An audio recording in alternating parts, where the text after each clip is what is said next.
Mister শ্বশুর আব্বা, mister শ্বশুর আব্বা, আমি আপনাকে মনে করে দিতে চাই, আমার মনে হয় আপনি ভুলে গিয়েছেন।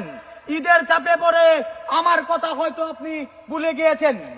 আপনি ভুলে গিয়েছেন যে আপনার একটা জি জামাই আছে, আপনি আমাকে জাবত দিচ্ছেন না। শুনছ তোমার কইসলাম জিজামাটা রাইজা ফত্তা দিয়া লাও না কমে যাবো। শ্বশুর আব্বা, আপনি কিন্তু আমাকে জাবত দিচ্ছেন না। ইন্দাদোর মিস্টার তালু, মিস্টার তালুই, আপনি মনে হয় এই ফুতুরার কথাও ভুলে গিয়েছে। আপনি গেছে বাড়িদের মধ্যে আমাকে একটা কাপড় দিয়েছিলেন, এই ঈদে আমাকে কিছুই দেন নাই মিস্টার তালুই। শ্বশুর আব্বা, আপনি যদি শুনেন আমার কথা, আপনি কান দিয়া শুনেন, মন দিয়া শুনেন, আমার কথাটা আপনি ভালো করে শুনেন। ঈদের জেবত কিন্তু আমাকে দিচ্ছেন না, আমাকে দিচ্ছেন না। আমি আপনাকে বারে বারে বলে দিচ্ছি, আপনি কিন্তু আমাকে এইবার ঈদের জেবত দিচ্ছেন না। শ্বশুর আব্বা, এইবার ঈদে কিন্তু আমাকে দামি দামি কুত্তা, শেরওয়ানি, পাঞ্জাবি দিতে হবে, না হলে আপনার মেয়েকে আমি শ্বশুরি আপনার ঘরে পাঠিয়ে দিব। মিস্টার তালু, শুনুই হ্যাঁ বলে কুর্তা পাঞ্জাবি শেরনি বলে লাগে হারাম করে দেখছো অবস্থাটা। তুমি যত রঙের বাহানা করো, তোমার কহালে এই তারিখে একটা লুজ দিও না। তুমি যে আমার ধেরে নিছ, এটা তোমার বাপের ভাগ্য। কাম হয়েছে কিন্তু আমার মনে করুন শুনতেছে না, বাড়ির ভিতরে ঢুকে পড়ি।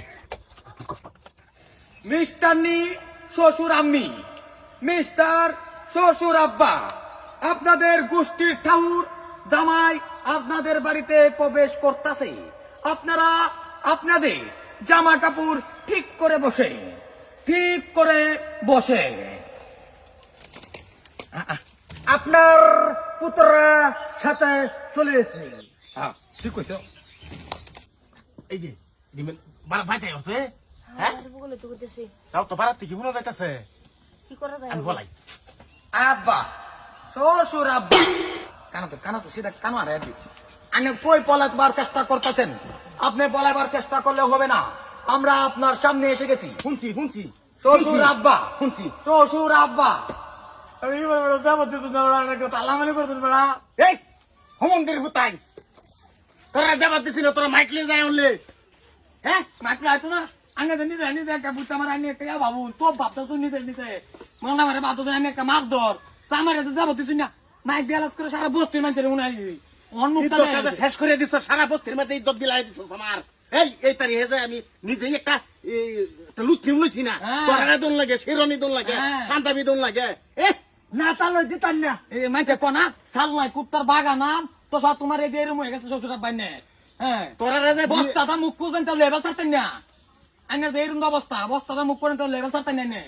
যাবো তুই তার নাম গাওয়ার মাইতে পাঞ্জাবি একটা কান্তলে মাপ ধরার মতন গুরু একটা যাবো তুই তার খুব তালে যাবো একটা দিতাম বদ্ধ হর কি যাইতে বলা আবার গাড়ি তিনটা টমটম লইছি, মাইক তিনটা বানছি, রেকর্ডিং করে সারা বস্তু পাড়াই দিন। আর দুজন মুখ কি বাদে আনছে না এটা দরকার আছে।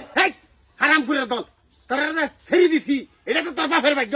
আমার বাহির ভাগ্য নেই, আমার ভাগ্য তুই বুড়াইতে বুঝল্লা আমার বাবা তুই থামো কিছু কও। আম্মাজি, আম্মাজি, মিস্টার আম্মাজি, আগে কিছু কই। নর্মাল হিসাবে তো, নর্মাল হিসাবে তো। মাইকটা বন্ধ করো, নরমেলা হে না আমার মাইকটা মাউ, মিস্টার মাউ, অবস্থা যদি কিছু দেয়ালান তাড়াতাড়ি আমরা যাইতাম।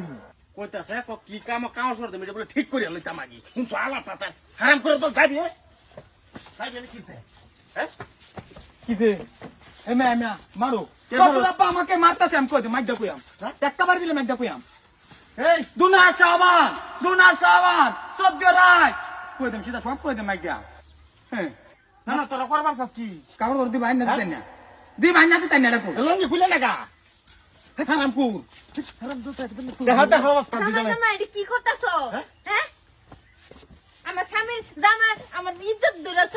হ্যাঁ জামান তো তোমরা কোন কোন কোন এই হারাম দাদা দেশের ততলা হইতে একটা হারাম করে দল